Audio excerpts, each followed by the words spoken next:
ایک غریب آدمی بدو رات کے وقت وہ کہیں بیچارہ صبح سے چلا تھا، مدینے پہنچتے اسے رات ہو گئی. اس نے ڈرتے ہوئے نا خیمہ باہر لگا لیا. جہاں رات ہوئی نا آدھی رات ہو گئی، 1-2 بجے سمجھ لے پہنچا مدینے، تو اس نے باہر نے خیمہ لگا لیا. بیوی اس کی امید سے تھی، بچے کی ولادت کا وقت قریب آ گیا، بیمار ہو گئی. اس نے خیمہ لگایا، بیوی اندر ہے. حضرت عمر فاروق گشت پہ تھے رات کو، ساتھ ایک غلام تھا. حضرت عمر فاروق رضی اللہ تعالیٰ عنہ کہنے لگے وہ آگ جل رہی ہے تھوڑی سی، پتہ کرو کون ہے. آپ کا غلام پتہ کرنے گا تو بدو نے ڈانٹ دیا، کہنے لگے جاؤ تمہیں کیوں بتاؤں. حضرت عمر خود گئے، کہنے لگے مسافر بھائی بتا تو صحیح. کہنے لگا جی چھوڑے، میں آپ کو کیوں بتاؤں، میں کون ہوں، کیسے آیا ہوں. فرمایا خیمے کے اندر سے کراہنے کی آواز آتی، کوئی درد سے چیخ رہا ہے، بتا ہمیں بات کیا ہے. کہنے لگا جی میں فلاں بستی فلاں علاقے کا ایک غریب ہوں، امیر المومنین عمر فاروق سے ملنے آیا ہوں، اور رات ہو گئی ہے تو یہاں خیمہ لگایا ہے، صبح میں ان سے مل کے چلا جاؤں گا. تو رات کو تکلیف دینا پسند نہیں کیا، تو میری بیوی امید سے تھی، اب بچے کی ولادت کا وقت قریب ہے، پاس کوئی نہیں. حضرت عمر کہنے لگے تو ٹھہر میں ابھی آیا. چہرے پہ نقاب ہے، اسے بتایا نہیں میں ہی امیر المومنین. عمر دوڑے گئے، اپنی زوجہ سے کہنے لگے اگر تجھے بہت بڑا اجر مل رہا ہو تو حاصل کرے گی.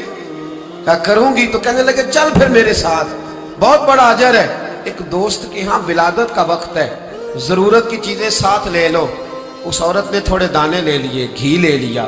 حضرت عمر سے کہنے لگی لکڑیاں اکٹھی کر لیں.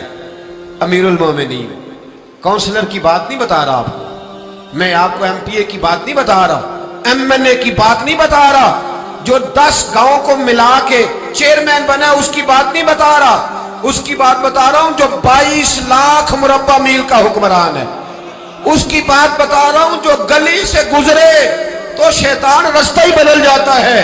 اس کی بات بتا رہا ہوں جس کے بارے میں میرے مصطفیٰ کریم صلی اللہ تعالیٰ علیہ وآلہ وسلم نے فرمایا میرا عمر تو وہ ہے کہ 950 سال حضرت جبریل بھی اس کی شان بیان کرے تو عظمت ختم نہیں ہوتی. اتنا بڑا شخص. حضرت عمر نے لکڑیاں اکٹھی کی، اینٹوں کا روڑے لے کے چولہا بنایا، پہنچ گئے. آپ کی زوجہ کہنے لگی یہ تھوڑے دانے ڈالنے، گھی ڈالنے اور ایک لکڑی لے کے اس کو ہلائیں، تیار کریں. خود زوجہ اندر چلی گئی. حضرت عمر بار پکانے لگے. وہ بدو کہتے ہیں میں اس طرح کا ان کے ساتھ بہیو کرنے لگا جیسے وہ کسی چوکیدار کے ساتھ نہیں کرتا. میں نے سمجھا یہ عمر نے چوکیدار رکھے آنے جانے والے مہمانوں کا. میں کبھی پانی کا پیالہ مانگتا، کبھی کوئی بات، عمر دوڑے جاتے، کبھی پانی لاتے. او مسلمانوں، او میرے رسول کے غلاموں عزیزو، حضرت عمر فاروق وہ غلام کہتا ہے میں عمر سے کہتا، میں کہتا غلام پانی لا تو عمر دوڑ کے پانی لاتے. میں کہتا تجھے گھی پکانا بھی آتا ہے، پہلے بھی کبھی پکایا ہے؟ تو عمر فرماتے کوشش تو کر رہا ہوں. میں کہتا پہلے بھی کبھی تیری بیوی نے یہ کام کیا ہے؟ تو حضرت عمر کہنے لگے مجھے یاد نہیں، پوچھ کے بتاؤں گا. کہتے کیا رنگ تھا، کیا انداز تھا، کیا مصطفیٰ کی تربیت تھی، کیا انداز حضور نے سکھائے غلاموں کو. یہ کس طرح کا امیر ہے کہ یہ ہنڈیاں پکا رہا ہے، پھونکے مار رہا ہے ایک غریب کے لیے، دیہاتی کے لیے جسے جانتے بھی نہیں.